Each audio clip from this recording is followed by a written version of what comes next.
follow the trawler. It's because they think sardines will be thrown into the sea. Thank you.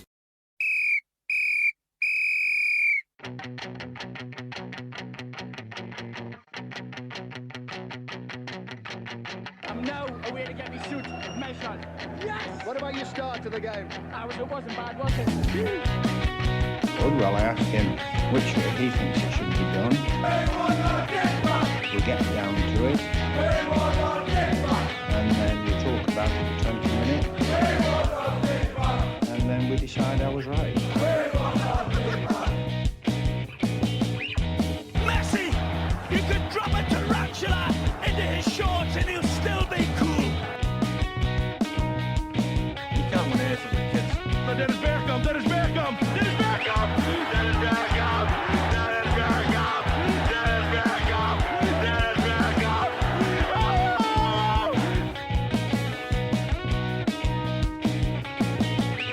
I think I'm a special one. I'm the normal one.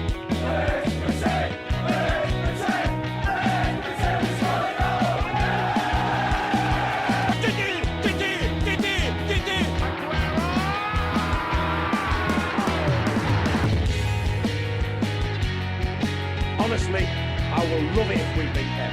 Love it. As electrifying as a hairdryer thrown into a hot tub, my friend. It's Torres.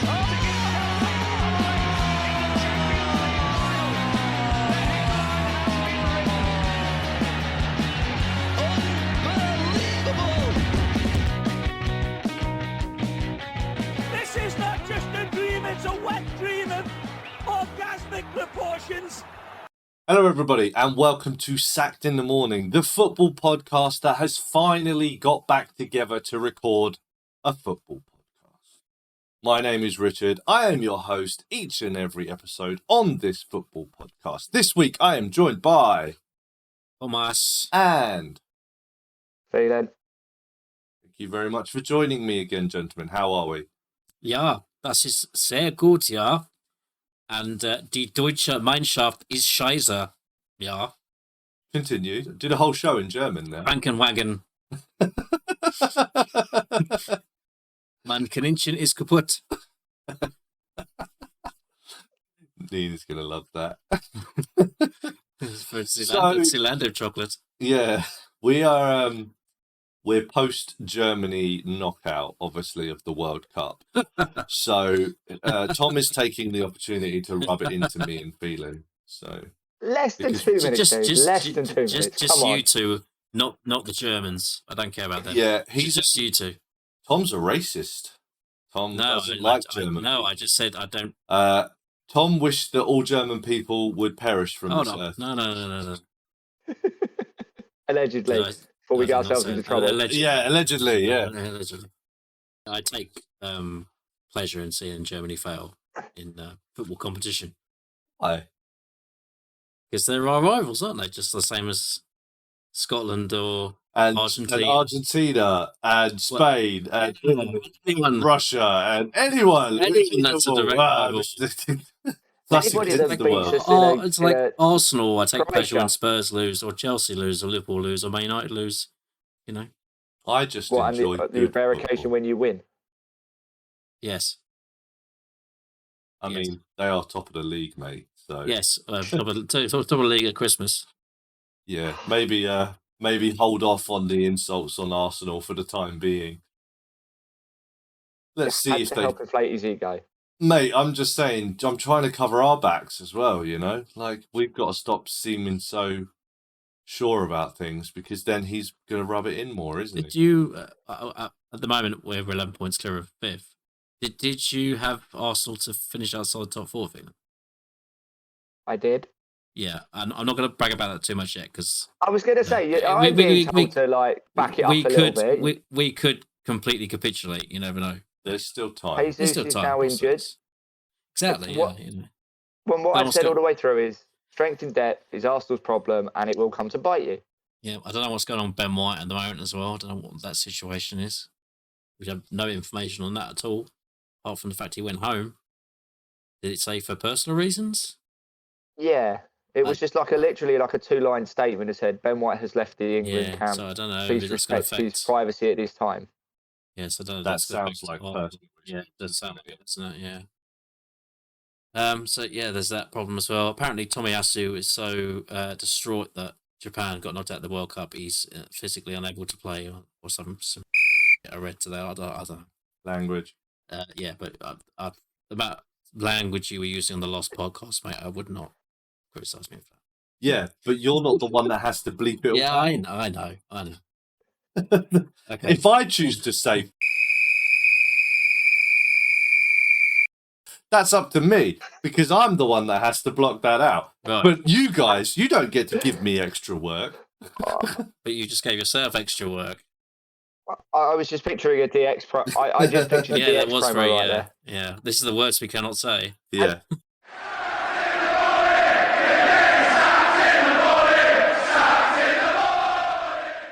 Right, yeah. So let's get on with the show then, shall we, gentlemen? So, Tom, Yes. you wanted a critique. Yeah, since I wasn't here the last podcast, some minor things I wanted to critique.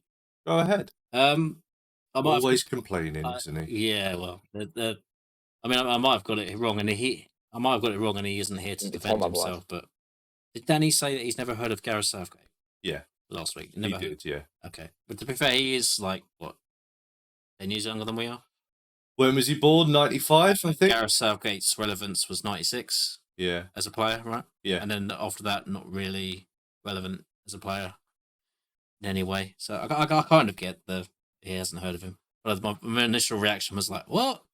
But then, obviously, if you're an England fan, you know who Gareth Southgate is because he crushed our dreams in Euro '96. I think if you're an England fan that's aware of the 90s, I also Yeah. don't think, and also anybody outside of England, Gareth Southgate's name Who compared to wouldn't really mean compared to a much. Rooney or a Gerrard or something like that. Yeah, of course. Yeah, exactly. You kept calling Mike Bassett Dave Bassett, and I kept screaming at the podcast. Jesus, really nitpicking, isn't he? I mean, I thought he was going to come up with some solid points about VAR and stuff. No. God damn. No, yeah, I was just you getting Mike Bassett's name wrong was like, why do you keep calling him that? I thought it was quite funny. Dave Bassett was a manager. It was a manager, yeah. Yeah. Yeah. Maybe that's who I Indeed, meant. yeah. He was, Did you, yeah, did you Southampton. think that that's not who I meant? Absolutely. Well, you're just making assumptions now, aren't you? But I'm correct there. So there's one World Cup thing you talked about, which at the moment I would say is a bad take. But, we've still got 3 games left of the tournament, so I'm not going to hold you too much against it. Okay. But you both said because Brazil have got an aging defence, they're going to ship goals. And so far they have not. To be fair, I don't think I said they're going to ship goals. I'm pretty sure I'm the one that said they're not that I did. old. It's not. I'm pretty sure I'm the one that was trying to defend the defence, wasn't I? Yeah. And I'm fairly certain I said they got the susceptibility Now, what to ship goals. I didn't say they were actually going to ship loads of goals. I said they are susceptible to shipping goals if they come up against a team that is predominantly a pace-based And they haven't really team. come up They against don't really anything like come that fast. yet, really, have they? To be honest. I mean, I don't think Croatia No, are even going to provide that not next, are they? Yeah, but I think Brazil generally have been solid so far. The only 2 goals they conceded were in a game against Cameroon when they had the second team out. Now, You know, I'm if- pretty sure. Now, I will cop to the fact that I said I think they're going to struggle to score because I don't think their front line is very good. Right. Now, in this tournament, for some reason, they've all looked like absolute world beaters. And it's like, hang on a minute. Where the hell is this Richarlison for Tottenham? I know, it's crazy, isn't it? It is crazy. 1 goal Richarlison for Spurs. And like, as soon as he puts on a Brazil shirt, he's like freaking Scoring Pele. worldies, yeah. Like, Yeah, but he's playing through in the middle for Brazil, where He we scored 2 of the predominantly best used him goals in out this wide. tournament. I also think that he has a bit of a free role at Tottenham, like when Son plays as well, because Kane will all drop into deep lying positions, which will give the opportunity for Son or Richarlison or Kulusevski or whoever is playing to move into the middle. So I don't necessarily believe that that's the reason why. You've also got to think of he's familiar playing with the players in Brazil in the system that he's playing at Brazil, whereas Conte's asking him to do a very different job. So there is going to be some adaptability to that. because even at Everton, when he was playing through the middle, he wasn't a prolific scorer by any stretch of the No, imagination. I mean, he's always looked ordinary wherever he's played in England, doesn't he? Like, he's not a player that's just, oh, God, this guy's going to be incredible if he could play for the right team or whatever. Just always looked really ordinary player. Which is what I've always said. But now all of a sudden he's put on a Brazil shirt and he looks like the second coming of Ronaldo. It's just, yeah, I will cop weird. to the fact that I did say that I think they'll struggle to score because I don't think their front line is that good. Danny was the only one that said the front line is like amazing.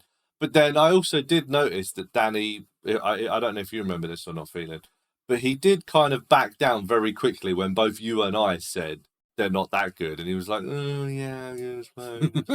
Yeah, he seemed to be very swayed he didn't stand by to his our conviction. opinion. But if Tom's going to critique for what we said about Brazil, I would like to point out the fact that I got the notion of Spain lacking firepower up front could cost them in the tournament. 100% spot on. I mean, I That think cost we all them. said that they'll struggle to score, didn't we? I mean, we all said they've got no one that can put other the than ball Costa in the net. Rica. Yeah, I mean, they've struggled to score in every game other than that one, right? Costa Rica were weird in this tournament. Yeah, they were really weird.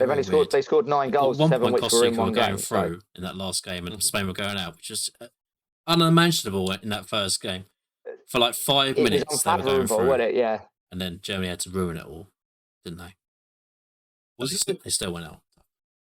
It was, wasn't there a group that for like a few minutes, like 2 of the teams that got knocked out were going through? I can't remember what group that was, but there was like there was a moment where like for a few minutes, the 2 teams that went out of the group were the 2 teams that were going through in the group.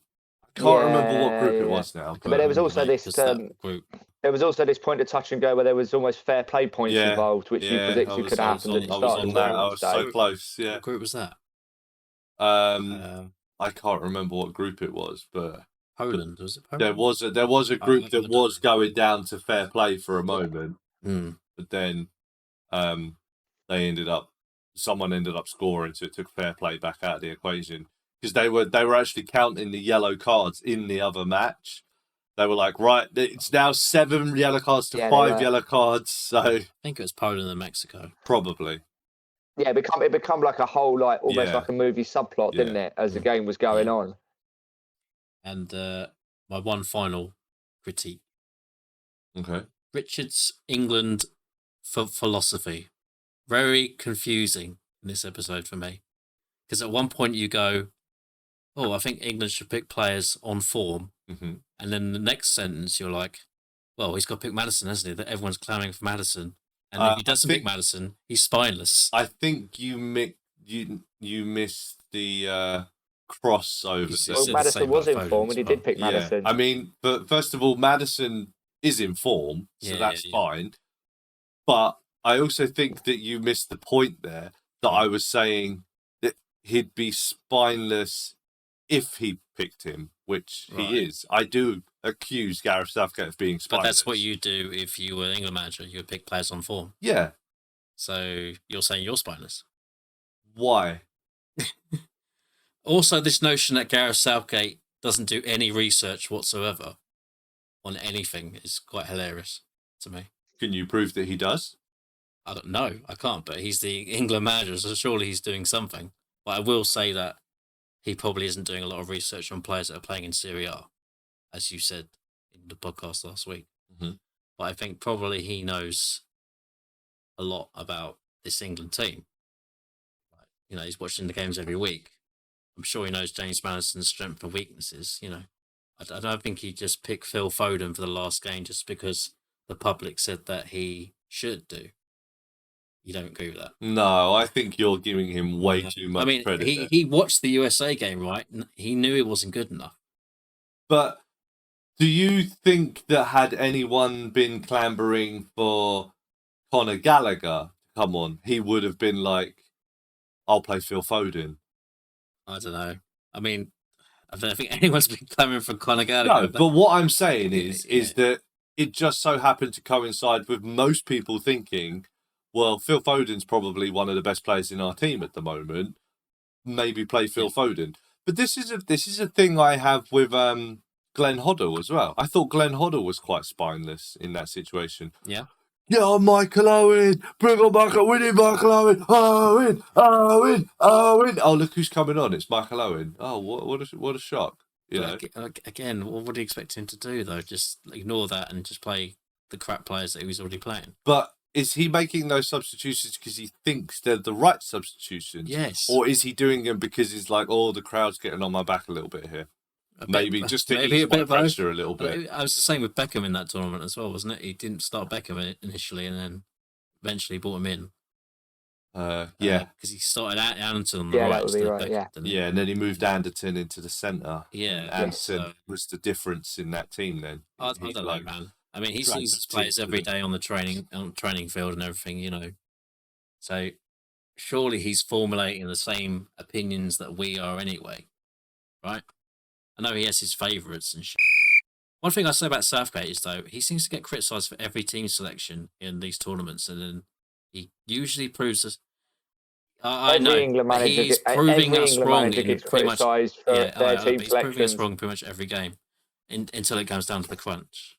Obviously, It's because traditionally England managers, when they've been criticised for their team selection, the criticism has usually ended up being correct in some way, whether it's taking an unfit player, whether it's playing someone that is so desperately out of form, whether it's sticking by players that are clearly past it, as you know, like Ericsson did at the 2002 World Cup. I don't think he should have started Dave Seaman in goal. Do you know what I mean? Every England manager will get criticised. Every England manager will get criticised for people they don't pick. Gareth Southgate's use of substitutions still isn't great. We've got a 26-man squad. His substitution still isn't great. USA wasn't good. He did nothing to help change the.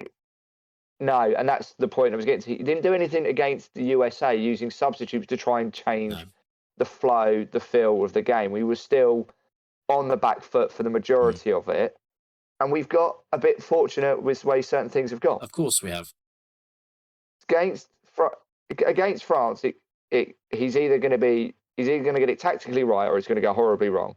As we were debating earlier about whether you go to a back three with wing backs to offer greater protection from the pace of Kylian Mbappe, whether he plays a back four and he plays Trent going forward, and if that goes wrong, you know what it will be. He got the big call wrong. He played Trent over Walker. So either way, it's a situation of you're damned if you do and you're damned if you don't. You can't please everybody, and you just have to. I do find it unbelievable that he's been planning for Mbappe for 2 years, though. Surely that's not correct. No, that wasn't Southgate. The report that came out wasn't Southgate planning for it. It was the FA. The FA have had people watching the French national team. They've had specific. Surely they've had that for most national teams, right? That's not just France. I mean, it's going to be. I think it was specifically for teams that they looked at the World Cup draw and looked at who we could run into in the later stages. Yes. And one of the things that they looked at, but it came out as we've been watching Mbappe for 2 years. Yeah. No, they were watching France like they watch Germany. They watch like any potential opponent. They could have been watching Spain. They've probably been watching Portugal. Do you know what I mean? There's no way they would have known we were playing France 2 years ago. No way. Draw, no chance. No, you just work through the draw and you work through scenarios, don't you? So one thing I want to say. It's just doing your about the background French and due team at diligence. the moment. They look really good, don't get me wrong. The French team look great. But I do think that there is an imbalance there slightly. I think that if you stop their midfield, I'm looking at a team that, you've got Mbappe, Giroud, Dembele, and Griezmann all in that team. They're very attacking players. They're not players that are necessarily going to want to look to track back a lot. So if you can bypass them and isolate the midfield, then you can control that game, I think.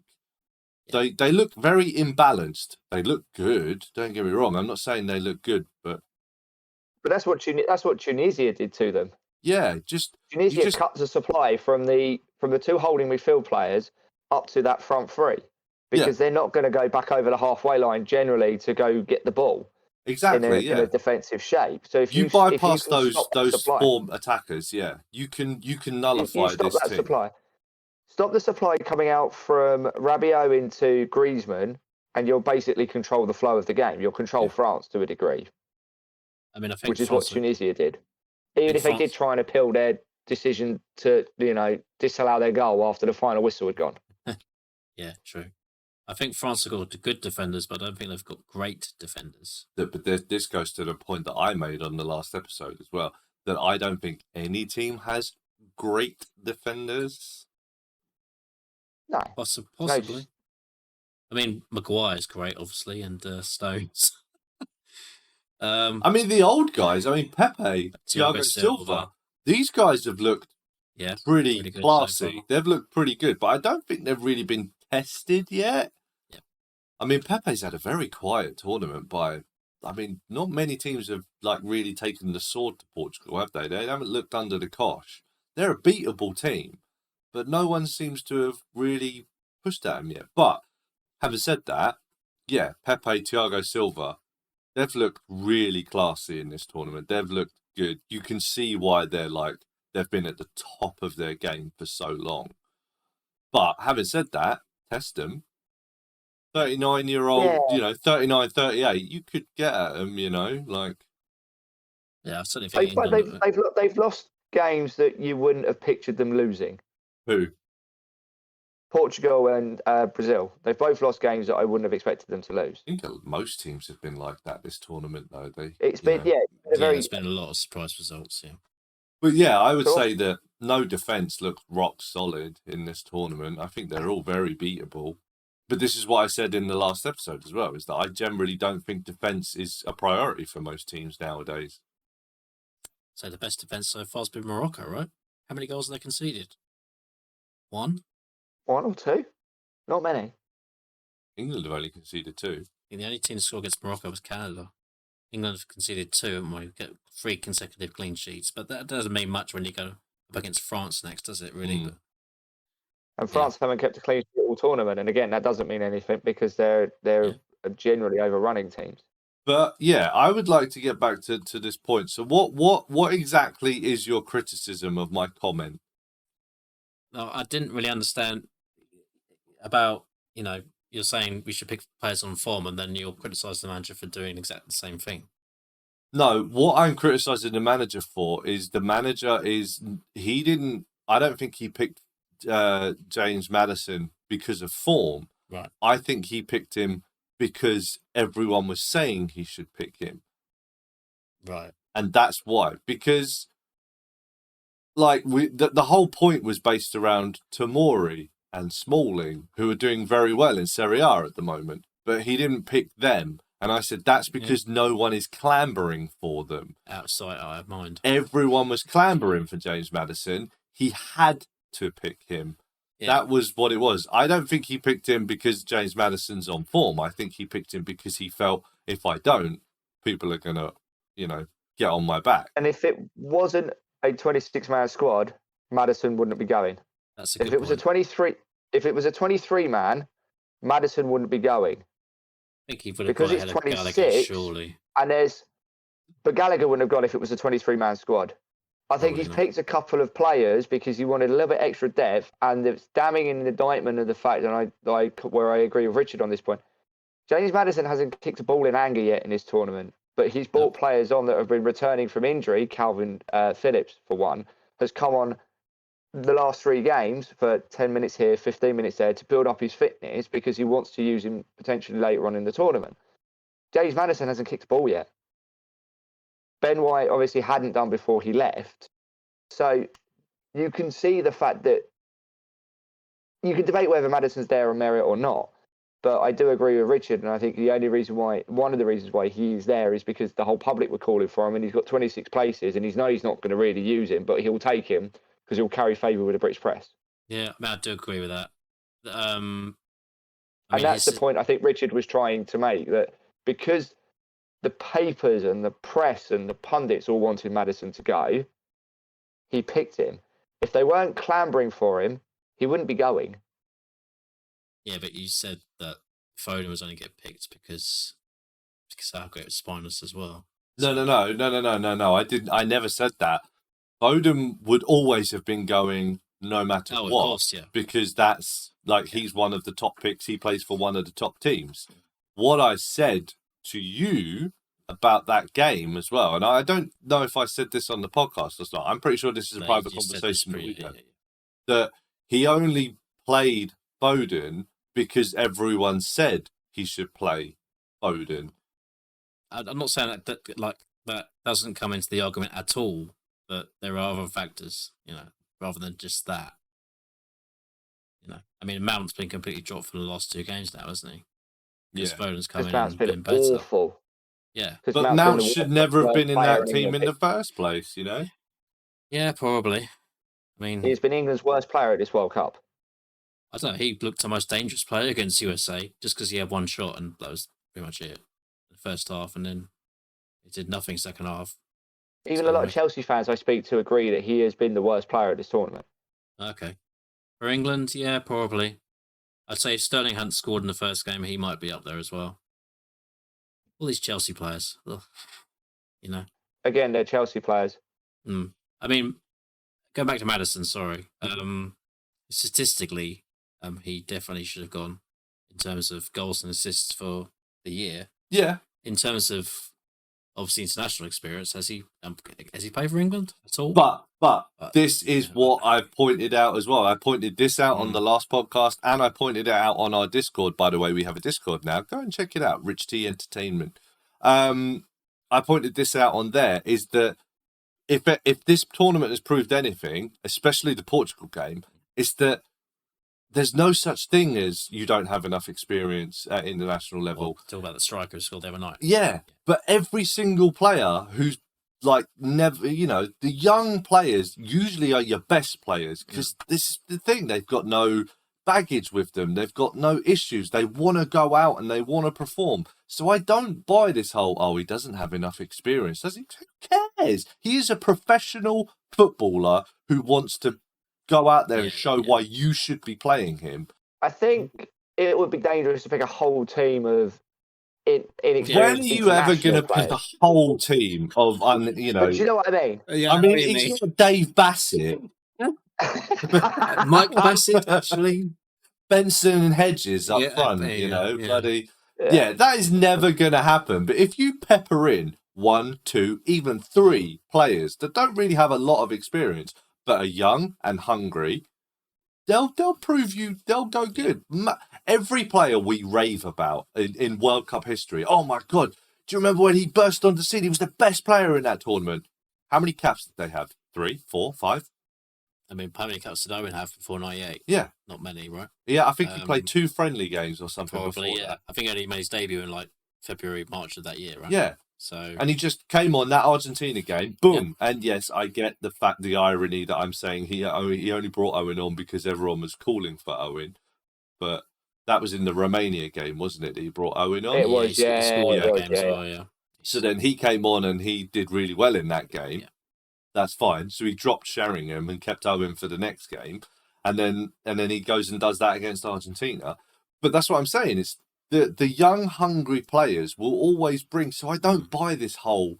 We don't have a really long experience. The Dutch goalkeeper, he made his debut at the first game of this tournament. The only caveat I would say is they would need to be playing for their clubs fairly regularly. It's not like England taking Theo Walcott literally out of thin air to the 2002 World Cup. What was it, 2002, 2006? 2006. I mean, we don't know, though. I mean, we will never know what Theo Walcott could have done at that World Cup. We will never know that now. You don't know. He might have brought him on and he might have just absolutely obliterated the teams with his pace. I highly doubt that. How do you know? Of course, there's no way I could know that. The reason why... Bellingham in itself has been playing first team football for Dortmund for a couple of years. There has to be a little bit of that, because otherwise I am not saying you're not doing the player any service either. I'm not saying the player wouldn't have played too many professional games, and that's a lot of expectation to put on somebody with limited to no experience of first team football. I'm not talking just international football, I'm talking first team football in general. Okay, I am not saying that I would have taken Theo Walcott to that World Cup. That was a stupid decision. I agree with that. I'm not arguing that point. What I'm saying is that you don't know what he could have done had he been brought on. Maybe he would have just been like, screw it. This is my chance. I'm just going to go for it. I wasn't supposed to be here anyway, so to hell with it. I'm just going to go for it. You don't know because, I mean, what do they say? The ignorance of youth. Like you're not burdened with a lot of stuff when you're young. You're like, yeah, of course I belong here. I'm the greatest.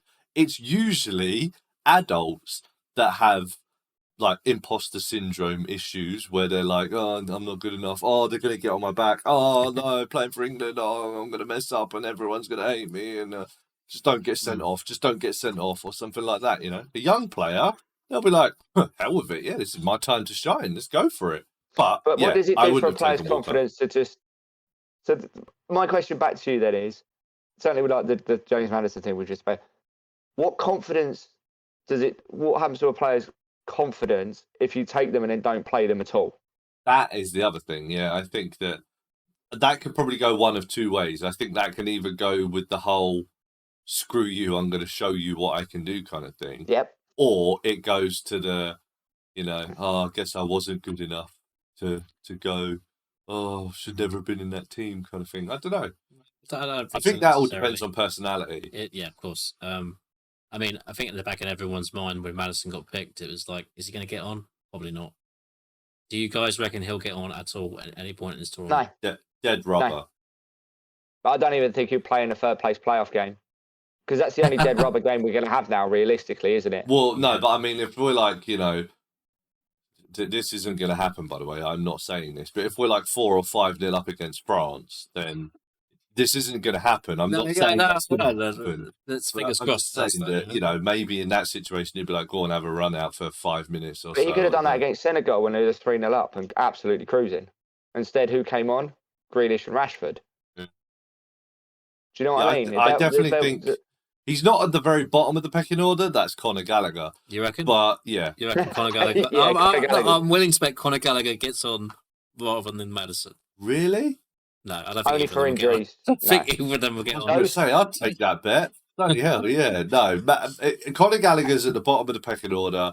James Maddison's just above him, but they're all still below everyone else. Ben White's not. Yeah. Ben White's not there anymore, is he? No, I know, but if it was only a 23-man squad, not 26, Ben White, Conor Gallagher, James Maddison wouldn't have gone. Yeah, possibly, yeah. Not so sure about Ben White. I think you're right. Maybe Eric Dyer then? No, he would have gone It's Eric ahead Dyer or of Ben White. One of those two wouldn't have gone. He would have gone ahead of Ben White because Eric Dyer's his boy, right? Same with Conor Cody, he's his boy. But why's Conor Cody not played then? But he's like in the squad at all time, isn't he? Point. I just feel like though, because especially after Southgate let Ben White go from the Euro squad, they are the three that if it was a 23-man wouldn't be there. I'm fairly confident to say that those three would not be going if it was. I think Callum Wilson wouldn't have gone and Ben White would have. Sure. No, because they'd still need a striker. They'd still want some form of striker to cover Harry Kane just in case. Raheem Sterling. No. Please. Southgate would never. Southgate doesn't use him there. I'd say Rashford. Southgate has used him there. What are you talking about? I said I don't think he would use him there in this tournament. Did it the Euros, so. And let's face it, that experiment for Chelsea has been completely rubbish. Potter's not even playing him there now, is he? No, it's Aubameyang in front now, isn't it? So. There you go, yeah. Or their youth player, Bojan. Bojan, yeah. Bojan has gone to Chelsea. I thought he retired. How old is he now? He must be his late 30s, right? Yeah, I don't know. I still think Callum Wilson, personally. You ask me, I say Callum Wilson. You may disagree, and that's fine. We can disagree. But, yeah. I think he'd take a defensive player over an attacking player because he's very defensive minded. Yeah, possibly. No, but you still have to. I still think you'd be stupid to not take cover for Kane. Right, and when has anyone ever accused anyone of being 100% smart? I mean, I think Rashford could do that now because he's in quite a lot of form at the moment. Yeah, that's the thing. You got Rashford there as well already. So. My argument would be is that Callum Wilson does a very similar job in terms of dropping deep, linking the play as what Kane does. If they play Rashford, Southgate will come up with a completely different way of playing. It would completely change the style of England, and I wouldn't see Southgate wanting to do that midway through a tournament. If Kane went down injured, which is why Fair I think enough. Wilson would have gone. Well, we'll agree to disagree. Yeah, we will indeed. Yeah, you got any more? No, that's all my critiques. You done. got no more I am nitpicking that you want to critiqued do? No? out. Okay, cool. No critiques for me then. Just all Rich, yeah. Yeah, how comes he got off scot-free? You must moan about Brazil's defence in that podcast. Oh, yeah, that was your one, wasn't it? Yeah, because he said that about me, and I was like, I didn't say that. That was Thelan. Yeah. So you got the Brazil defence. Don't worry, Peeling, you can have a lot of critiques. You just got everything else.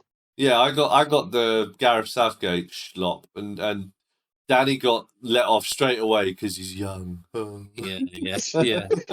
I said, don't worry, you're going to have a lot of critiques for the World Cup prediction. Yeah, mate, it's coming. Trust me. Yeah, all right. I shouldn't have opened my mouth.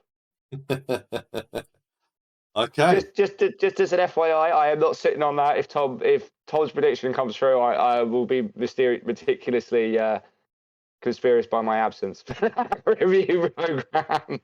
What if he Like gets Brazil win the World Cup? If Brazil win the World Cup, yeah. Yeah. I mean, he does have England beating France in the next game. I do, yeah. Yeah, I'm not confident about that at all. Well, we'll go over that on the. Tom will just be unbearable, and I'll be conspicuous by my absence. We'll go over that on the next episode. That's fine.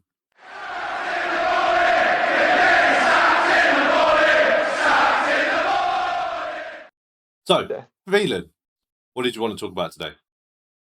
Well, seeing as we don't actually have any, we're reviewing the World Cup later on and there's no other football at the moment, I had the thought of, we did a little bit at the very start of this to introduce our footballing background and whatnot, but I thought it might be worth giving some people a bit of an insight into us as football fans, basically, where it started, what our favourite moments are, greatest players, our favourite players, favourite games, lowest moments, that sort of thing. Just give people a bit of an insight into us, really. Okay, do you want to kick us off? I can. So, everyone has been a Spurs fan. I've been a Spurs fan for an awful long time. First Spurs game I ever watched was the 91 FA Cup final. At that point, I was hooked because Spurs won the trophy, and I was like, great, they win things. And little did he know. yeah, little did I know. It's all pain and suffering from there. But I feel like I'm talking to one of my mates earlier. I feel like I was very blessed to have watched kind of through the start of the Premier League, that kind of the year 2000s kind of golden era, as it were, because it contained some absolute quality players, and that's what got us hooked on watching that every single day. My favourite player in terms of who Spurs have signed would be Rafael van der Vaart. Interesting. Okay, yeah. Absolute, didn't expect it. Deadline day special. Wasn't rumoured, wasn't talked. So it was days. It was happening. It was literally deadline day. Spurs have signed Van der Vaart. Don't call him a wheeler dealer, all right? Don't you dare call him a wheeler dealer. I was never going to call him that. I was expecting you to say Klinsmann. No, you see, if Klinsmann had been around longer, then maybe. But he only really did one full season, then left, and then come back when we were back on loan when we were absolutely rubbish. Yeah. And Klinsmann was kind of getting towards the end of his career when we picked him up. So as much as Klinsmann was I call Klinsmann a vanity signing, because that's what he was. He was a vanity signing for that team. Which when you one? got Anderton in there, when you got the first time around, you got Anderton, and you got you got Sheringham, and you got Barnby, and you've got the Aussie RD list. Everybody attacks, nobody defends, and he was that kind of. Ile Dimitrescu was there as well at that time. He was yeah. He was there. Mabbott was there. Campbell was just coming through. It was the vanity signing at the time because nobody thought we could get him. 4 up front, wasn't it? Was it 4-2-4 was our formation, wasn't it? Yeah. It was, yeah. There was no midfield. That didn't exist. It was you go from defence to attack, and the midfield's there to try and win the ball back when it doesn't work. Yeah. But Van der Vaart was the one for me that kind of helped change that culture from us being the laughing stock of the London teams into propelling a 4-year continual kind of Champions League run. helping Harry Redknapp really kind of turn the team round. You know, the launch of Bale and, you know, the Defoe and Kane, Berbatov, all of that kind of thing. He is my all-time favourite Spurs player. Wow. See, Fair enough. you think I would. For what I've watched, from football that I've watched, he didn't accept losing. He didn't accept it from his teammates. I know we dipped a little bit after Redknapp left when AVB came in and we sold Gareth Bale and wasted a lorry load of money. It just kind of helped. For me, it was like that kind of turning of the corner. You'd asked And me then to Poch pick came in. your favourite Spurs player. I don't think I ever would have guessed Van der Vaart. I wouldn't. No. It would have come in my head. That, no. Good pick, though. Shame he wasn't there for longer. I always thought... What, 2 seasons? 2-3 seasons, yeah. It was disappointing that he moved on when he did, but he was just so much fun to watch. Yeah, he was a very good player. I'll admit that. I think that's a very unique shout. Like Tom said, I wouldn't have picked that. But Oleg Lusny is my favourite Arsenal player of all time. Oleg Lusny, yeah, he's a great player. Yeah, I get you, man. No, definitely not. No. So who is your favourite Arsenal player I of all will time? reveal that when Thelan's finished. Okay, fair enough. Favourite moment, probably as a Spurs fan, would be the 3-3 Ajax game. Oh yeah. Go from the lowest low into kind of the ultimate high. Getting a noise complaint from my neighbours because I was celebrating rather loudly at kind of close to 10 o'clock in the evening, but I didn't really care. I was in California in that game, so it was like 11 o'clock in the morning, and I was round my friend's sister-in-law's house, and we were just talking, and we were having a conversation, and then I was just, I figured, we're done here, it's finished, it's all over, and we were just having a conversation, me and her. And then Lucas Moura scored, and she was in the middle of something, and I just went, that. And then she was like, oh, what? And then she was like, we're going through. She's like, yay! I don't understand football. It's like, for me, it's also the kind of the ultimate story. If you want to show non-football fans why they should be a football fan, that game has pretty much everything in terms of like that ride of emotion. Mm-hmm. And then we had the Champions League final, which was awful. It was. It was absolutely heartbreaking more than anything, wasn't it? Really, it was awful to watch. I would say that. Yeah, but from your viewpoint, yeah, awful as a fan, definitely. In both ways, it wasn't a very good. The game was terrible, and it wasn't. The game was ruined inside of 90 seconds, wasn't it? After the handball, which wasn't really handball, was given. That killed it as a contest. No. It literally killed it as a contest 90 seconds in. Considering the rule at that time actually stated if the ball deflects off of a body part onto your hand, it will not be deemed as handball. Then he went handball, and it was like, well, it clearly came off of his thigh onto his hand. Yes. He's trying to block a cross. Mane's hit the ball against his thigh. It's gone against the underside of his arm, and are we just ignoring the rules now? Fine, whatever. I'm sure the referee did the best he could. Didn't they have VAR in that match as well? No, I think VAR was after.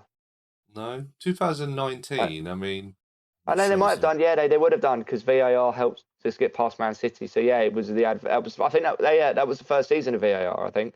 Yeah, you're right. Yeah, Man City game. Now you said it. Yeah. So then there you go. Where was VAR to say no? That deflected off. VAR sucks. Yeah. Ouch. I think most people who listen to the last episode know my stance on VAR. Moving. Yeah, let's not start Richard on his soapbox with VAR, please. We've got a World Cup review to have Richard go off on his soapbox about VAR. Please continue. Let's not do that. No, let's not do that. To be fair, to be fair, like possibly the worst VAR decision I've seen was a Spurs goal where Lucas Moura fell over and the Sheffield United defender smashed it against his arm. Oh yeah, while he was on the floor, yeah. And it went to Kane, and Kane scored. I was like, what the seriously? Yeah, that was what are we doing here? I'm fairly certain there's a video. My other half has a video of me reacting to that moment.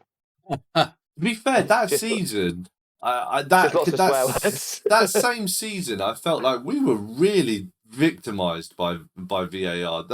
There was like 2 goals that we scored that were like, you could not tell if this person was offside or not. And then it was like, yeah, we'll give that as offside. And it's like, are you There was one freaking against kidding me? Norwich where he's literally like, I think it was Harry Kane's pinky was offside. You couldn't even tell. Like, they went in, they zoomed in so far, and the picture was pixelated to hell that you could not Yeah. tell where one thing stopped and another thing started. I'm sorry, we're going on a tangent here. Yeah, sorry, go on, yeah, go on, go on. Thelan. Talk about Spurs some more. Stop getting me on VAR. That's your fault. That's your guys. You won't Sorry, let it we're not drop. mentioning it one more time. Yeah. We're not mentioning it again. You can't make that promise, Tom. It will slip, I'm sure. And then we get Rich on his soapbox again. He's like a race. He's like a race car at the start line, getting ready for the green light to go. So you just go off on VAR. No, don't say that word. Yeah, those. Talk about Spurs more. Yeah. What's Hey, your hey, lowest moment? Then go on in. Champions League final, right? No, is it? No, it's not. It's not the Champions League final. It'll be watching. Lowest moment will be the obviously Euro '96 penalty shootout. Oh, England and God, Germany. Yeah. That will be for me my lowest moment. Because with Spurs, sometimes it's like it's not unusual to have those. I mean, the season we got relegated when Klinsmann came in on loan. By anyone. No. Sorry. Was pretty bad. I thought we were going down at one point in that season. I was almost resigned myself the fact that we were getting relegated that year. The second time he came back, the Christian Gross year. Yeah. The second time he came back, I actually thought we were going down. I actually use that as one of my barometers when I talk to people, like when they're always like, "Oh, you must be like, really gutted that Spurs missed out on the title and stuff." And I'm like, I mean, kind of, yeah, but I mean, I was there for the Christian Gross years, so Yeah. to be second Same. in the league, I'm pretty happy about that. To be honest with you, So Yeah, same. I'm even with the Champions League final was bad, but we lived through Christian Gross to just be in that Champions League final after we almost got relegated for crying out loud. But yeah, Euro '96 with the semi-final against Germany. Okay. What were your other things? So my favourite tournament, as Tom Wilder, it was World Cup 2002. You just go through the list of players in that tournament. It is probably the most star-studded World Cup, certainly that I've seen as a football fan. When you go through that Brazil team, Oh yeah. Ronaldinho, Ronaldo, Rivaldo, Carlos, and you go through Cafu. You go through the German team, Oliver Kahn, Oliver Bierhoff. You've got great names everywhere. France, Henry, Wiltord, Zidane at like the peak of his powers, pretty much at that point. Even though France were awful in that tournament, you can go through pretty much every team that qualified and pick out really top class players. So that would be my favourite tournament. 2002. Yeah. Decent pick. Yeah. Best goal I've ever seen would be the best goal I've ever seen live would be a Morten Gantz Pettersson goal for Blackburn against Spurs, where he hit it on the half volley for 35 yards at Ewood Park. Okay. Literally, thing just flew like a rocket into the top corner. I got to see it live in the stadium. Why were you in Blackburn? Because I was seeing my brother in Liverpool, and we were trying to find somewhere to actually go watch the game on TV. People I are happened to go balls. on the- We'll just go to the stadium. So I looked on the Spurs website to find out what time it was, because I couldn't work out what time it was. Because I couldn't find a TV like listing anywhere. And it was like, yeah, you can buy tickets on the gate. And I was like, should we go? Because obviously Liverpool's not that far from Blackburn. And we were just like, yeah, screw it, we'll go. Greatest goal I've seen not given would be the one that McAllister scored against Leicester from the corner. That goal was outrageous, but it wasn't given for some stupid reason that I won't get started on. No, Alexis McAllister for Brighton. Oh, this right, season. right. Oh, yeah, I do. Oh, I think I kind of remember what you're talking about. Didn't he score a belter in that game anyway? He scored a free kick, which was a pretty good free kick, but the volley was so much better. Yeah, I'm sure I remember it being pretty good. Brighton scored 5 in that game, didn't they? Yeah. They did, yeah. And then Spurs scored 5 against Leicester the week after, following exactly the same pattern, which I always think is hilarious. 2 games finished, both finished 5-2. Yeah, that's pretty much me, to be fair. Will always be a big Spurs fan, even though I have season tickets to Brighton at the moment, thanks to my in-links because of the rest of my family. And I really want Spurs to win the league sometime, but it's probably not going to happen for a while. While Man City exists in the current form that they do, that it's Man City's world and we just live in it. Who's top of the league? As of this I'm record? not sure I agree with that either. No, I think that You won't be there coming into the season, Tom. So take that grin off your face. I know. I think that Man City have the quality to cock up. Yeah, of course they do. They've got a very weak defense and the perfect manager to shoot himself in the foot. In a one-off game, yes, but over a whole season. Yeah, I agree. In a So one-off sure. game, the Guardiola can do Guardiola things and make really bizarre and odd decisions that don't work. But across the season, they are the most consistent team. But sometimes it comes down to one game. But anyway, yeah, Tom, go. You want to talk about Arsenal? Let's Well, talk I about. think let's go. Let's do a Spurs sandwich. Let's do a sandwich, shall we? Well, okay. the two slices of bread with the in the middle. Wow, that's nice, isn't it? That's the host talking. Language, the host Richard. talking Language. to the guest like that is disgusting. If I was the host of this show, I wouldn't talk to my guests like that. But anyway, No, let's you talk just about- critique them after each podcast. Yes, I'm not the host, so anyway. So on to football. For me, I wasn't into football as a kid, like at all. Really, it wasn't for me. I was more into wrestling, to be honest. Until I got until right before Euro '96. I think the hype towards that tournament just really grabbed me. Really, everyone was talking about it. The tournament was in England, and it felt exciting, And I didn't really know a lot about the England or the England players at that point until I started watching the tournament, and I was hooked. Alan Shearer, Paul Gascoigne, Stuart Pearce, David Seaman. Those guys were heroes to me. Watching that England team, it's kind of the same situation with Spurs in '91 when they won that trophy. You think, oh, they're great, they're amazing, and they're going to win. I have a feeling that all of our stories are going to start like this. Yeah, so you think, oh, England, a great team. So Euro '96 was the start for me, really. First football game I ever saw live was Brighton, actually, at the old Golston ground. At the old Golston ground in '96. So I think it was just before Euro '96. In Division 2, which is now League 1. Yep. So '96. This is the old Golston ground, and the game was abandoned after 15 minutes because the supporters ran on the pitch and destroyed the ground because they were protesting about their stadium being sold. Protesting a move, yeah. And they moved to the Withdean, which 2 I years heard. of Gillingham, but yeah. Which I heard. Oh, 2 years of Gillingham, okay. But I heard the Withdean was a piece of shit. Gillingham, that's a Yeah, they had to play. oh, isn't it? Bloody Yeah. hell! Yeah, they played at Gillingham for 2 years. The Withdean was an odd place because it had proper temporary wooden standing, and I watched a couple of games there, and I always got really nervous that the stand was going to collapse because you could feel it moving under the people, especially if Brighton scored.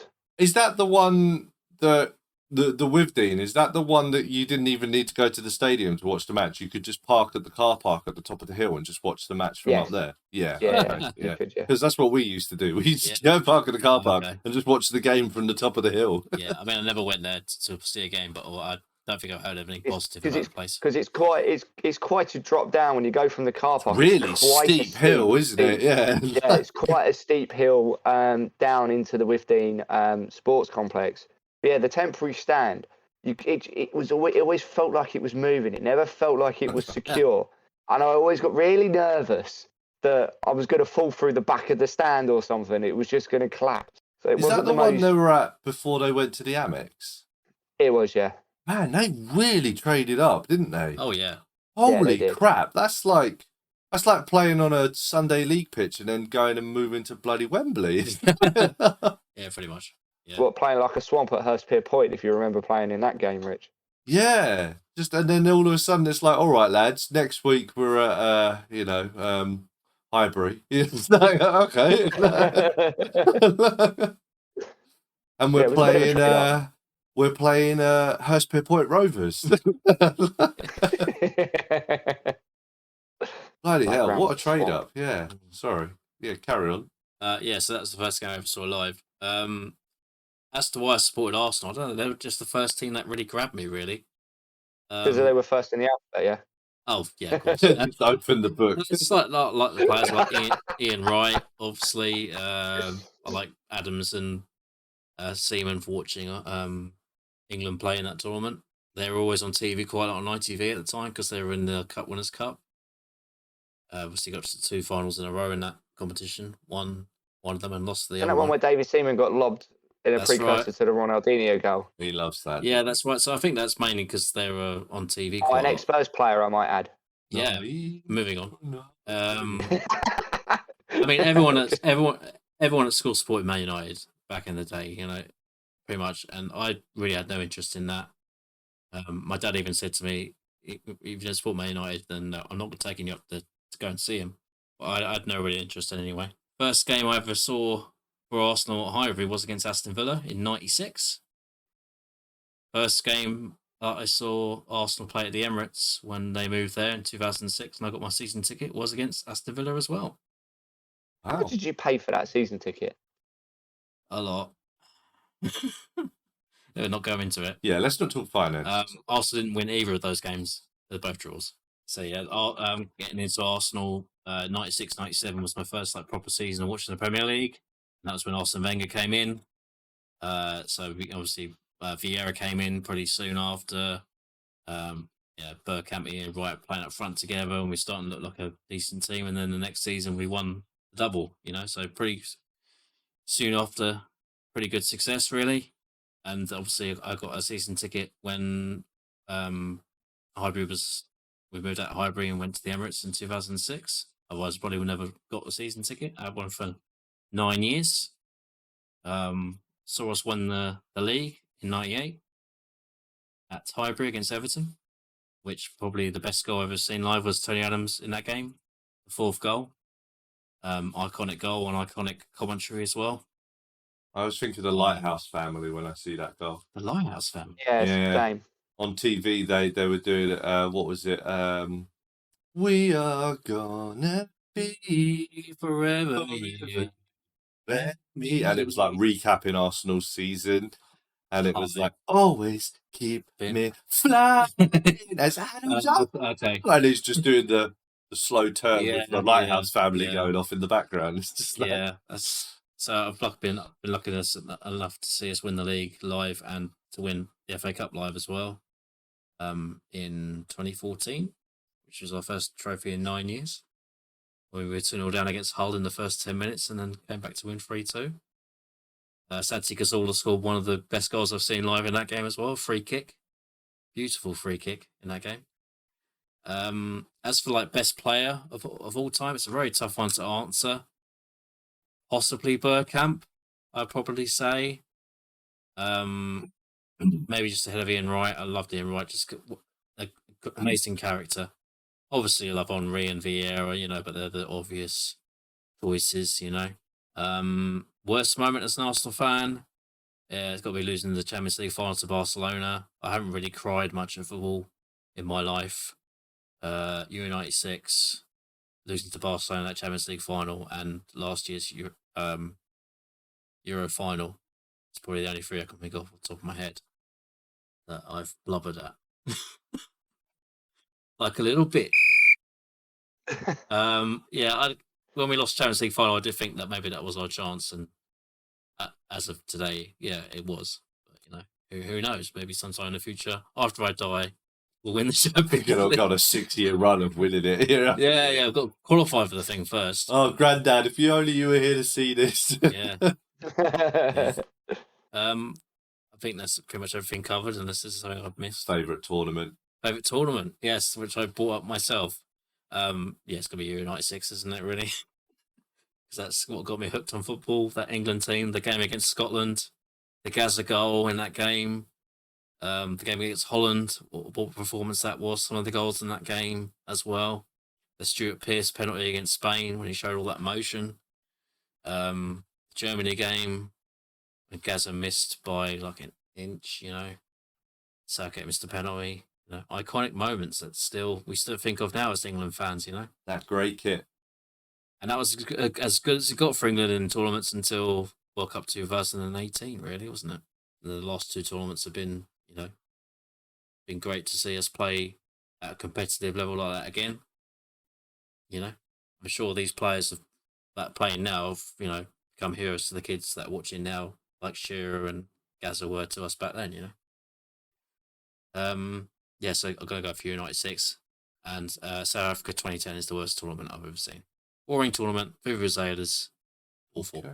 Apart from Sexy Fun Time Germany. Sexy Fun Time Germany. Apart from that, yeah. Okay. So I guess it's me now. So I started playing football when I was about 4 years old. Ooh. And but I never really understood it when I was that age, It was always more like, I don't really think I ever started really understanding football. Like the first game I remember watching and it all clicking in my head was the 1995 FA Cup final. Everton Man United. 1996 FA Cup final. Man United Liverpool. United That's the one. Yeah. United Liverpool, yeah, Spice Yeah. Boys Yeah, in the yeah. white suits, wasn't it? Go on. That was a boring game as well. Yeah, the first game I actually remember fully understanding, was that Man United Liverpool FA Cup final. That was the Spice Boys final, wasn't it? Yeah, that's right, the white suits. Yeah. White suits. And Eric Boring Cantona game. scored the volley from the edge of the box, and it was a boring game. It wasn't great. I remember that. But that was the first game I ever remember watching. But all the time I was a kid at school, all of the cool kids liked Liverpool.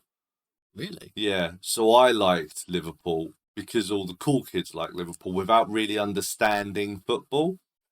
And then my dad is a Spurs fan, and I was going to say, yeah. he was watching January 1st, 1996, Tottenham 4, Man United 1. And I remember thinking at the time, Man U are the best team in the world. Tottenham just beat the best team in the world. That must mean that Tottenham are the best team in the world. And the naivety of children. very similar to you guys' stories, Yeah. like, oh my God, they're the greatest team in the world now. Because that's how I thought it worked, you know. Yeah. It was like a ranking system. You beat that team and you become the best team in the world. Remember when we did that with the FA, with the World Cup? And we tried to work out if the World Cup was transferred by winning, a championship belt, who would be the world champions. Yeah. Yes. That was cool. So that was when I started supporting Tottenham because, like I said, I didn't really understand football, case in point, until later on that season or later on the next year, I guess. No, 96, yeah. And then watched Euro 96 and everything like that as well, and obviously got into it all about then. Favourite player is Teddy Sheringham. Don't know why. It was just something that really clicked with me when I was a kid. And then once I started to understand, you can just watch him throughout his entire career. He was always a really good player. I don't think anyone ever said he just fell off a cliff. He was just rubbish. Very intelligent player. Yeah, so when he was younger, he was a bit quicker, so he could play as like a number 9 kind of player. Then he got older and he started to lose his pace, but you could see that his brain was intelligent. He had a footballing brain, so the pace didn't really bother him because he always ended up being in the right place at the right time anyway. He's a decent goal scorer, but he's a really good creator as well. You just need to look at that Holland game. He scored 2 goals in that game and then had 2 assists in that game, So, and the second assist for Shearer. That's one of the best assists I've seen. Yeah, it's iconic, that goal, isn't it? So, but so that's why I always loved him. I just, and then I liked him. I followed him for his career. I followed him at Man U as well. This is the other thing as well that I was gonna say while you were talking about Arsenal is that I'm a bit of an oddity, and I think I have really big nostalgia for late 90s football because I actually liked a lot of teams in like 97, 98, 99. Like, I really enjoyed watching Arsenal. I really liked the Arsenal team. I used to play as them on FIFA quite a lot because they had like Overmars, Anelka, Petit, Vieira, Bergkamp, Wright. You know, they had some great players, and I actually really enjoyed watching Arsenal. I really liked watching Man U play in 99, for instance, you know, because Sheringham was there, so I'd watch them play. I didn't support them, but I used to like them. Even right down to teams like Wimbledon. I really liked Wimbledon as well. I like they had like John Hartson and like Efan Okoku, and then who else? That it was post Dennis Wise in midfield. Neil Sullivan, Chris Perry, those sorts of players. Oyvind Leonardson. Leonardson, Yeah, like who came to Spurs. So Chris Perry came to Spurs as well. Neil Sullivan came to Spurs. Neil Sullivan came to Spurs, yeah. But yeah, so I just really liked, I really loved football in like the late 90s. I just started watching loads of teams, you know, like Italian football on it, like Italia 90, bloody Football hell. Italia. Football Italia, thank you. Yes. Italia 90. Thank you. Thank you. But it was what we had on TV at the time, though, wasn't it? Because not every household could have Sky TV at the time. So it was still so you watched what you could, you know, TV. So if you were watching ITV's coverage of European football, you would watch a lot of United and Arsenal and things like that. Chelsea and the other European competitions that were on TV. So Chelsea, again, the late 90s Chelsea, I really loved them. Zola, Flo, Vialli, you know, like... I mean, you remember all European football used to be on terrestrial when we were kids. Yes. Yeah.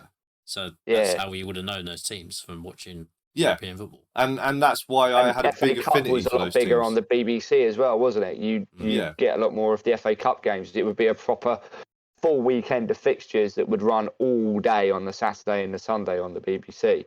A little bit like Premier League does now on the Sky. But because for us, it was, if you didn't have Sky Sports, because you couldn't, like, your parents didn't want to pay for it, you couldn't afford it, or, you know, it was an expensive now, luxury. really, isn't it? It's still but it was a lot more now. of an lot more of a luxury, because now you need them by proxy of the internet, don't you? So you kind of have those there, and you've obviously with YouTube you've got more access. For us, terrestrial TV football was what we lived and died by. Yeah, which is why I liked focused grandstand for final score. You know, that was our religion on a Saturday. Teletext. Yeah, or CFAX on God, yeah. One was CFAX, one was Teletext, weren't they? I can't remember which way CFAX around. was BBC, I think. There you go. See, makes sense. CFAX. But yeah, so I really liked a lot of late 90s football. I liked a lot of teams. Like, even as a Spurs fan, I liked Arsenal. You know, like, so that's why I've never really had this boo Arsenal, like, you know, like you do. You're just a, you know, shallow piece of crap that's just like, stand up if you ain't Tottenham. It's like, we're playing Southampton. You know, I critique that, so why you criticise me for that? I know, but you are very biased towards Arsenal. I am, yes. Favourite tournament? I'm going to go for 98. Yeah. I really like, because that was when I was really, really understanding football. 96, I was still kind of learning everything, and it was very emotional, the whole England thing and everything like that. And I loved watching it, don't get me wrong. But I really liked France 98. I think that was the first time where I was like, actually, because we got to watch the games at school as well, you know, and that was something, you know. Do you remember in ICC, like they gave us all the afternoon off to watch the England game? England Tunisia, wasn't it? Yeah, England Tunisia. I didn't get that.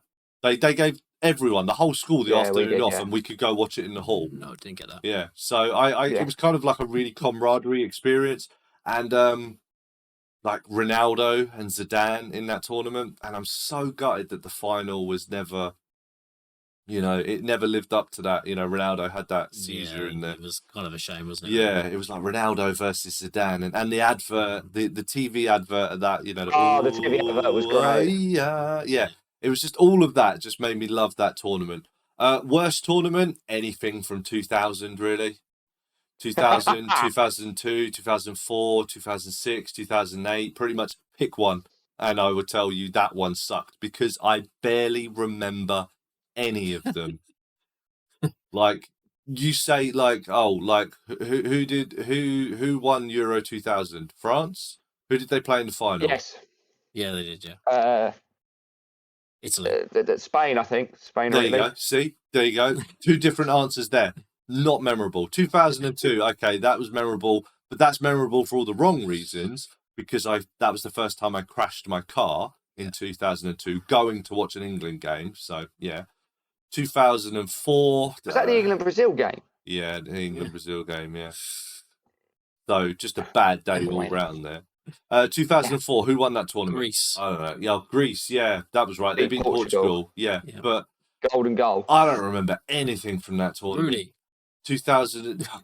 Yeah, okay. It's the only tournament he was good in. 2006. Who won that? I don't know. Italy. Yeah, there you go. Italy That was beat because France. Yeah, basically pick any tournament from the decided 2000s. to headbutt the Italian player in the last 5 minutes of extra period of extra time. But it wasn't just Marco international Materazzi. football. There are big periods of club football that I don't remember. There's Tottenham got to another League Cup final and lost to Leicester. I do not remember that season at all. Blackburn. Was it Blackburn? Yes. There you go. See, I thought it was Leicester. See, anything for some reason we beat Leicester. We beat Leicester in League Cup final we '98. won. That's right. In Yeah, '98, we yeah, lost to I Blackburn. remember that one. But then I thought the one that Leicester won was against Tottenham. But okay, it was against Blackburn. So this is what I'm saying. For some reason, the 2000s is just a dark chasm in my brain when it comes to football. For some reason, I think I just completely zoned out. I think it's because, yeah, like my football career was pretty much over, and it was just, yeah, I just kind of, Spurs in England sucked. I just blacked out during that period. You know, there are whole seasons I just do not remember, you know, in that period. So yeah, that anything from the 2000s, basically, just pick one. Greatest moment / worst moment. I want to say the Champions League final, because my whole life I said, if I can see Spurs play in the Champions League, I will be happy with that. And I got to achieve that when I went to go see them play Young Boys in the qualifier. That was the first ever Champions League match for Spurs at home at White Hart Lane, and I was there.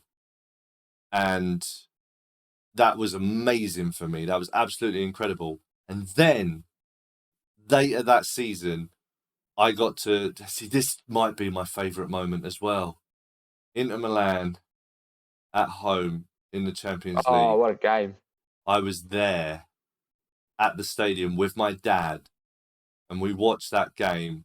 Yeah, I think that's has to probably be, right? my Surely. favourite moment. They were the holders at the The time. way your face is lighting up about it now, I would definitely say that was your favourite moment. But just to see Spurs play in the Champions League final is amazing for me as well. Considering I was happy just to see them play in the Champions. If we got knocked out in that qualifying round, I wouldn't have cared because we were in the Champions League. I never thought I would see that, you know. And then we got to the final, and it's just like, wow. Like, I mean, we should have won that. But the fact that we didn't, I don't even care. You know, because we got there. That was like... And the journey was memorable, wasn't it? You know, the game against City, the game against Ajax. Exactly. It was just an amazing... But Green kit. it's so close. It's so close. Honestly, it's like Harry Kane, pinky toe offside close. Yeah. But I think I have to go for Tottenham versus Inter Milan at White Hart Lane in that first season of the Champions League. Also, best goal I've seen as well. In that game? In that game, Gareth Bale. Bale. Just absolutely ripped Mike on. The best right back in the world to smithereens, and you never saw Mike on ever again. He faded into he disappeared off the face of the earth, didn't he? He slinked into a cave. He never played for Man City. I don't know what you're talking about. He slinked into a cave somewhere, and he passed from this realm into the afterlife. I mean, he did play for Man City, but he barely played for them. He didn't really do anything. No, he was a backup, wasn't he? Those two games against Spurs destroyed his career. Probably. Yeah, He was the greatest right back in the world at that point, and you never heard about him again after Gareth Bale tore him to shreds. And that goal, was just, I got to see that live in the Champions League, which I never thought I would ever see Spurs in the Champions League. And I got to see that with my dad, who I don't share a lot of moments with. There are a few moments in my life that mean so much to me because they were shared with my dad, and that's one of them. And I can name two more, and that's basically it. And that's probably my greatest ever moment and greatest goal that I ever saw as well. I've probably seen better goals, probably, but it means so much to see that. And it was just like this guy that just had basically had nothing at Spurs for so long just exploded onto the scene and destroyed like the established Champions League teams. That was amazing. I think it's so close. It is so close, but I think I have to go for that moment. But Champions League final as well was incredible. I mean, I felt like crap afterwards, obviously, but but I wasn't like you. I wasn't like devastated and crying and stuff like that, because I think the difference is that Arsenal, you expected to win that, and then you were like, we should be winning Champions Leagues, damn it. We're so great, we're so amazing. Whereas a Spurs fan, I'm just like, holy crap, we got to the Champions League final. That is amazing. Felt like crap for a few minutes, but after that, it was just like, I got to see them play in the Champions League final. I never thought I'd even see them play in the Champions League. So, it's so close, but that's very difficult to pick between those two. But that's probably my answer. I think that's fair. Did I miss one? I can't remember if I missed one or not. I think so. So, worst moment, all of the One Day Ramos. Not One Day Ramos. Christian Kroos.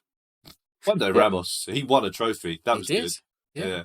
Last trophy we won. Yeah. There you go. If you want to, because they were both pretty bad, but the Ramos caveat is he won a trophy.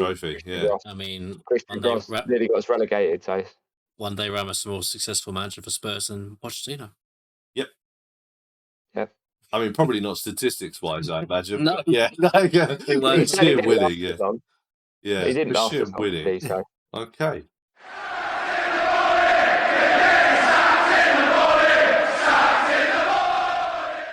Right. I'm going to move us on into the Hall of Fame, gentlemen. Again, there's not going to be any tie-break this time, I don't think.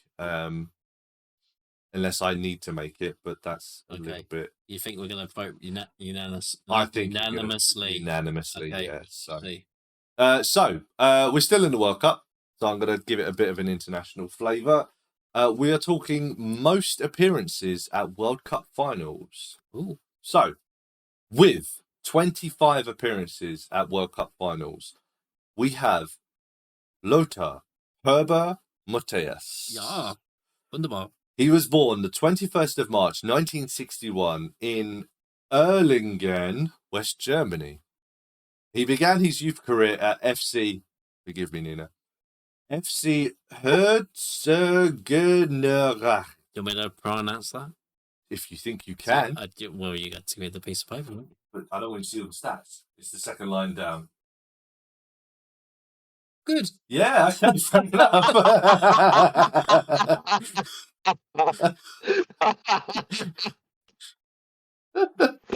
That was play. Yeah. Oh God. Sorry. Continuing into his adult career before in 1979 moving to Borussia Mönchengladbach. I can do that one. Yeah, very good. The following year, he would make his international debut by being selected for the West German Euro 1980 squad and going on to win the tournament. So he made his debut in that squad, in that tournament, and he won the tournament. Pretty impressive. There you go. 2 years later, he would make the first of his 25 appearances in World Cups, coming on as a sub against Chile, being a losing finalist in that specific tournament. He would make his last appearance in his 5th World Cup Finals in Germany's 3-0 loss in the France 1998 quarterfinals to Croatia. One final tidbit for you. In 2018, at the age of 57, Lothar Matthäus came out of retirement to play 50 minutes for his boyhood and first club, FC Herzogenaurach. Hi everybody, Future Richard here. Just interrupting briefly because at this point in the recording, for some reason, our microphones just cut out and started not performing properly at all. So we've been having some issues with our audio equipment for the past couple of weeks. It's caused no amount of problems on most recordings. Not quite sure what's going on with it at the moment. I'm still looking into it, still trying to rectify the problems as we speak right now. But it didn't last long, fortunately, on this occasion. There have been instances where I've lost the entire recording, so not particularly fun. But this time, we did manage to pick it up again a little bit later. But brief period of this recording was lost, I'm afraid. But we pick up again, listing some of Lothar Matthäus's honours and titles that he won, but unfortunately, not all of them. Sorry for the interruption, guys. I hope you enjoy the show nonetheless. 11 3 times, and he was named in the FIFA all-time 100 list. So a legend by any stretch of the imagination. Or the most capped player at World Cup Finals with 30 appearances is Christine Marie Lily Heavey, who was born on the 22nd of July, 1971 in New York City, USA. Yeah. Very oddly, Christine made her international debut before starting her professional career, being called up to the USA squad while still attending high school in 1987. Her professional career, not including college football at the University of North Carolina, for which she was not paid, began at Swedish side Tyresö FF in 1994, a full 6 years after her international debut. Wow. And still 3 years after her first of 5 World Cup final appearances. She would make her 30th World Cup appearance in 2007 against Norway, claiming third in that tournament, becoming the first woman and third player overall to appear in 5 World Cups. Oldest woman to score at a World Cup Finals and most tournament appearances of all time. Now, disgustingly, the records for her stats are woeful.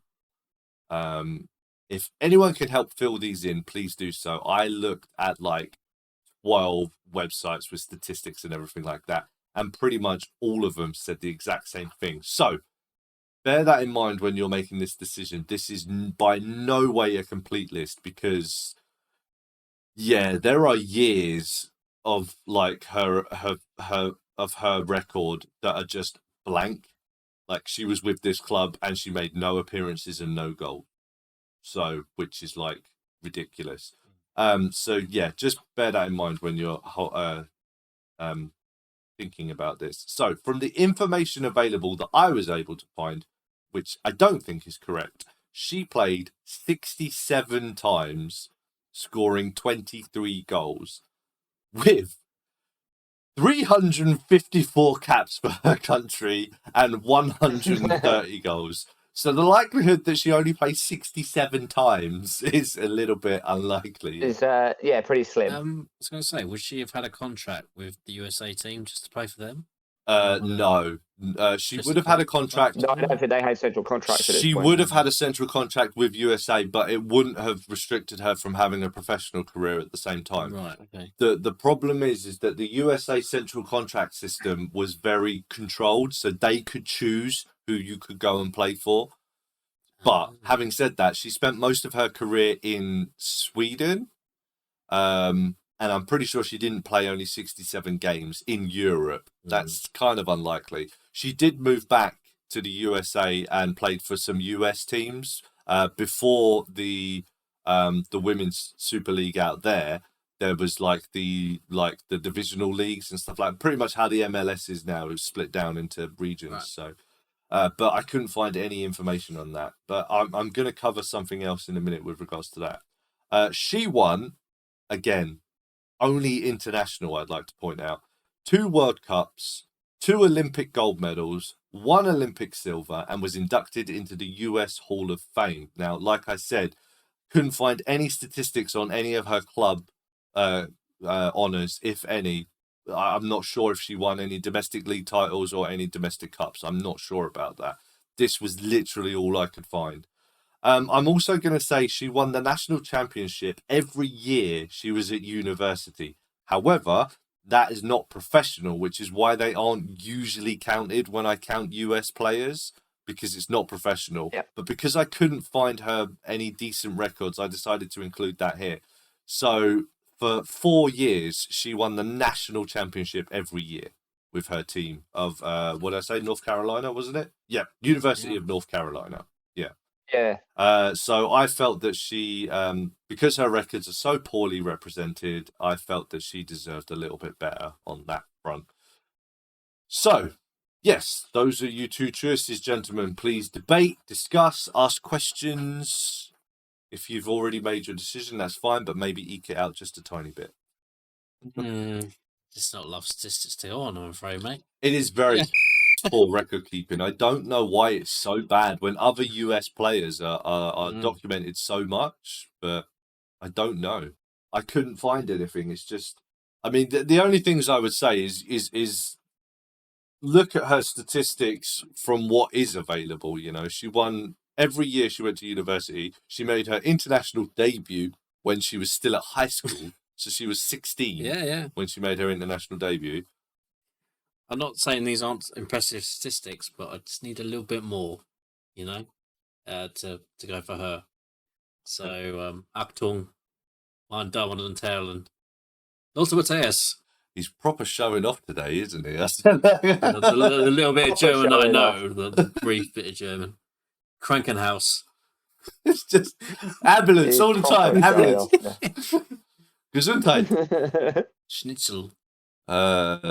Ich habe eine große Familie. Is it me? What does that mean? I have a big family. You do, though. Can't. Das ist mein Vater. Meine Mutter. Das ist meine Mutter. Das ist meine Schwester. Very good. Geisterakter. Richard and Tom speak German.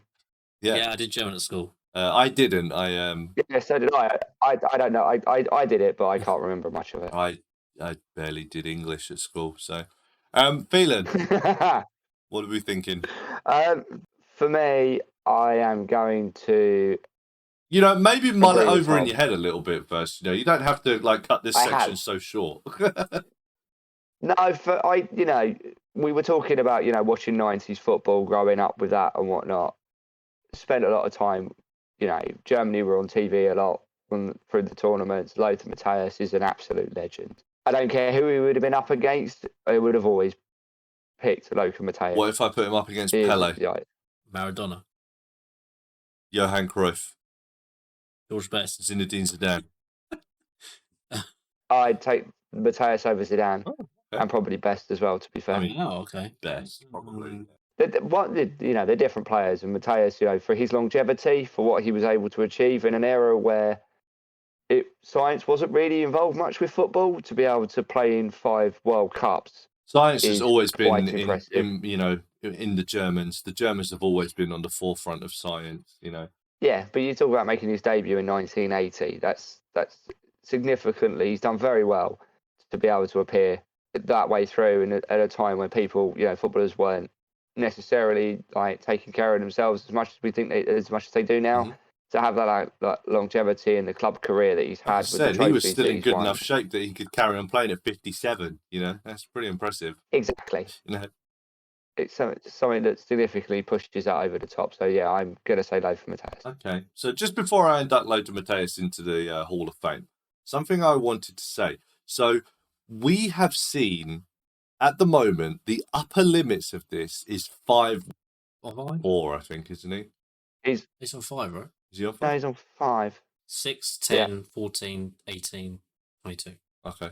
So I Yeah. think Messi could potentially play in the next World Cup. No, I don't see it. I mean, potentially he could. I think Messi will. I think he'll retire after I this think he tournament. will, but personally. I mean, he.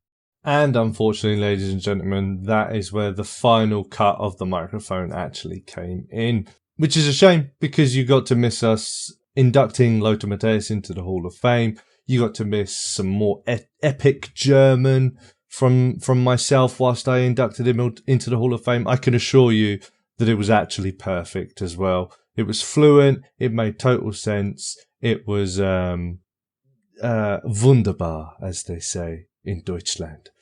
But yeah, that is where the microphones actually finally gave out. So as I said, I'm looking into this problem at the moment. I'm trying to explore what issues there are. I'm not an audio technician, so if anyone can give me any idea what might be causing the problem, microphones drop out and the sound just becomes terrible. It sounds like someone trying to murder a robot, basically. If anyone knows anything about audio work, audio problems, anything like that, feel free to get in touch with us on Discord. We are at Rich T Entertainment on there, or you can leave a comment wherever you listen to this podcast. But yeah, that is it for this week, I'm afraid. No sign off for any of us. But hopefully next time the audio will be a little bit better. But I want to thank you for listening to this episode as it is, for sticking with us, for bearing through with the problems. And I hope that by next episode it will be fixed. But until then, thank you very much for listening. Take care. Some people are on the pitch, they think it's all over. It is now.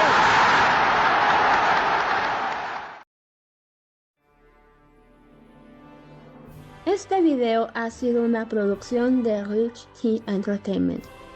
Para más shows geniales como este, no te olvides de dar clic en el link que aparece aquí para visitar todos los canales de YouTube. También puedes ver este video que sugerimos para ti. Muchas gracias, no te olvides de dar like y suscribirte para más contenido como este.